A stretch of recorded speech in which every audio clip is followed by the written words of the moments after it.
Hello all, welcome to நலம் 360. வணக்கம், நான் உங்களோட ஷாஜு. நம்மளோட யூடியூப் சேனல் சப்ஸ்கிரைப் பண்ணி வீடியோஸ்லாம் பார்க்குறவங்களுக்கு ரொம்ப நன்றி. We need your support. இன்றைக்கி நம்ம எந்த செடியை பற்றி பார்க்க போகிறோம் அப்படின்னு பார்த்தீங்கன்னா, அதாங்க நம்மளோட திருநீட்டு பச்சிலை. இந்த திருநீட்டு பச்சிலைக்கு வந்துட்டு விபூதி பச்சிலை, தன்னூத்து பச்சிலை அப்படின்னு சொல்லி 2 பெயர்கள் இருக்குது.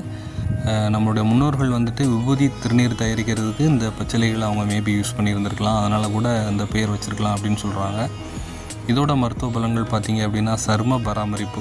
அதாங்க நம்மளோட ஸ்கின்னில் அவுட்டர் லேயரில் வரக்கூடிய அந்த pimples, allergy, skin allergy plus வடுக்கள், இது எல்லாத்துக்குமே வந்துட்டு ரொம்ப யூஸ்ஃபுல்லாக இருக்குது. ஈவன் நானுமே என்னோடய பையனுக்கு நான் ப்ராக்டிக்கலாக ட்ரை பண்ணி பார்த்துருக்கேன். சின்ன வயசில் அந்த மண் புழுதியெல்லாம் விளையாண்டு அவனுக்கு காலில் அலர்ஜி மாதிரி வந்துச்சு. அந்த டைமில் இந்த திருநீட்டு பச்சிலை ஒரு 4-5 இலைகளையும் கொஞ்சம் வேப்பிலையும் அரைச்சி அவனுக்கு காலில் போட்டுவிட்டேன். நல்ல ஒரு ரிசல்ட் இருந்துச்சு. ஒரு 4-5 நாள்லேயே அவனுக்கு அந்த வடுவே இல்லாமல் ஆயிடுச்சு. ஸோ அந்த அளவுக்கு ஒரு எஃபெக்டிவாக இருந்துச்சு.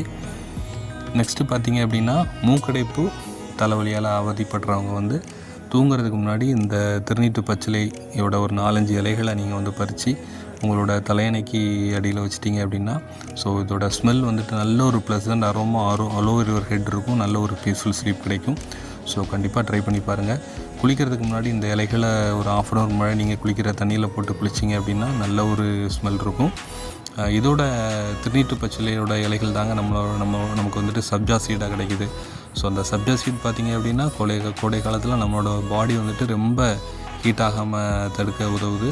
ஸோ இப்போவே இந்த செடியை வந்துட்டு வீட்டில் வளர்க்கக்கூடிய அன்றாட செடிகள் லிஸ்ட்டில் இந்த செடியும் சேர்த்துக்கோங்க. இதோட கார்டனிங் டிப்ஸ் பார்த்திங்க அப்படின்னா, சீட் கிடச்சா நீங்கள் வந்துட்டு போடலாம்.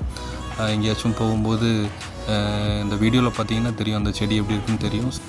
ஸோ அந்த செடி பார்த்திங்க அப்படின்னா மிஸ் பண்ணாமல் அதை வேரோடு பிடுங்கி இப்போவே நம்ம வீட்டில் ஈவன் பெருசாக ஒரு இடம் இல்லைனாலும் தொட்டியில் வச்சு கூட நீங்கள் வளர்க்கலாம். தொட்டியில் வச்சு வளர்க்குறதுக்கு ரொம்ப ஏற்றது. ஸோ மறக்காமல் நம்மளோட வீடியோஸை தொடர்ந்து பாருங்கள்.